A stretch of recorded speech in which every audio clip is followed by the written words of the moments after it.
Bismillahirrahmanirrahim. Alhamdulillah ve salatu ve selamu ala Rasulillah amma ba'd. Assalamu alaikum ve rahmatullahi ve barakatuh.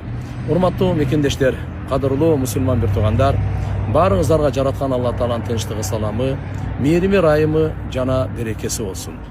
Бүгүн куттуу таңда кутмандуу кабар менен сиздер менен бөлүшкөндү туура көрдүм. 19 март 2026 жыл. Кудай кааласа эртеге 20 мартта аянтта айт намазы окулганын кабарын алдык. Бул өтө алхамдулилла чоң кубаныч, чоң ийгилик, чоң бакыт.